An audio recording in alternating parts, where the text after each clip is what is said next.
नमस्कार मंडळी, अश्विनीज किचनमध्ये तुम्हा सर्वांचं स्वागत आहे. आणि आज मी बनवणार आहे पास्ता बनवण्यासाठी मी इथे 1 वाटी पास्ता घेतला आहे, शेजवान चटणी घेतली आहे किंवा हे पास्ताचं पण हे येतं ते तुम्ही घेऊ शकता 1 चमचा. दुसरं म्हणजे मी इथे टोमॅटो केचप घेतला आहे, टोमॅटो केचप मी 1 चमचा घेतला आहे. तिसरं म्हणजे मी इथे पास्ता मसाला घेतला आहे 1 चमचा. मीठ घेतलं आहे, मीठ चवीनुसार तुम्ही घेऊ शकता.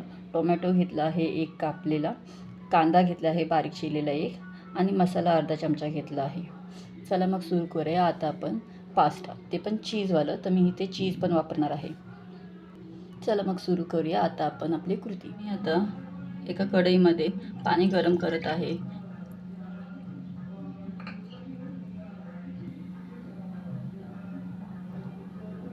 पाणी चांगलं गरम झालं की त्याच्यामध्ये 1 चमचा तेल टाकणार आहे.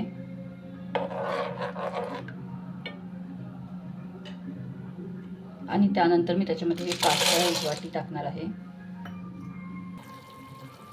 मी इथे 2½ वाटी पाणी टाकलं आहे, म्हणजे 2.5 वाटी मी पाणी वापरलं आहे इथे. हे ऑलमोस्ट 4 ते 5 मिनटात शिजतात. हे बघा नरम झालेलं आहे. आता हे नरम झाल्यावरती हे आपण पाणी काढून घेणार आहे एका प्लेटमध्ये आणि नंतर आपण पुढची प्रोसेस करणार आहोत. त्यानंतर एका कढईमध्ये मी तेल टाकले आहे. तेल चांगलं गरम झालं की मी ह्याच्यामध्ये कांदा भाजून घेणार आहे. तेल चांगलं गरम झालं आहे. मी आता हा एक बारीक आपल्याला कांदा भाजून घेणार आहे.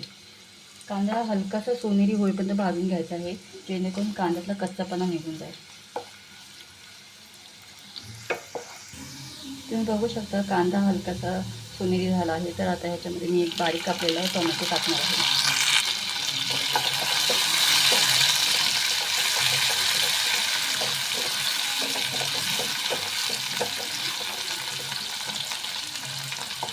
टोमॅटो पण हलकासा नरम पडेपर्यंत मी भाजून घ्यायचं. आता ह्याच्यामध्ये मी शेजवान चटणी टाकत आहे.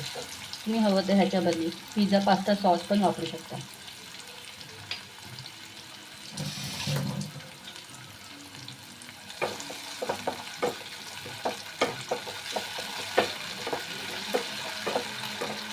त्यानंतर मी ह्याच्यामध्ये टोमॅटो केचप टाकत आहे.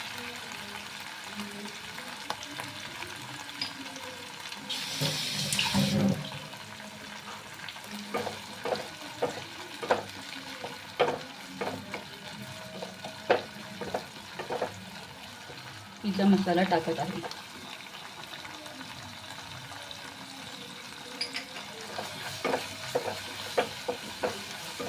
पिझ्झा मसाला टाकून झाल्यावरती मी ह्याच्यामध्ये अर्धा चमचा घरचा मसाला टाकत आहे किंवा तुम्ही मिरची पूड पण वापरू शकता. आता मी त्याच्यामध्ये हा पास्ता आहे तो सर्व एकत्र टाकत आहे.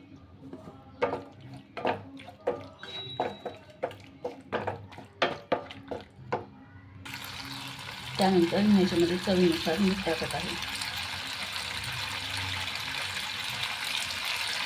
त्यानंतर मी आता ह्याच्यामध्ये ब्लॉक चीज घेतला आहे. हा ब्लॉक चीज किसून असा टाकत आहे.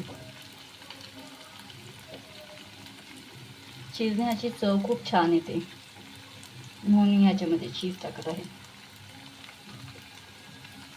आता रेडी झाला आहे. आता मी तुम्हाला हे सर्व करून दाखवत आहे. पास्ता करताना नेहमी गॅस लो टू मीडियमवरतीच करायचा आहे. हाय गॅसवरती केलं का ती करपण्याची शक्यता असते. त्याच्यावरती अजून थोडं चीज गार्निश करणार आहे, कारण मला चीजही आवडतं. तुम्हाला पण चीजही आवडत असेल तर तुम्ही अजून थोडंसं चीज वरतून गार्निश करू शकता. हे बघा पास्ता खूप टेस्टी असं झालं आहे. तर तुम्ही पण ही माझी रेसिपी ट्राय करा आणि माझी ही रेसिपी आवडली असेल तर माझ्या चॅनलला लाईक करा, शेअर करा आणि सबस्क्राईब करा. थँक्यू.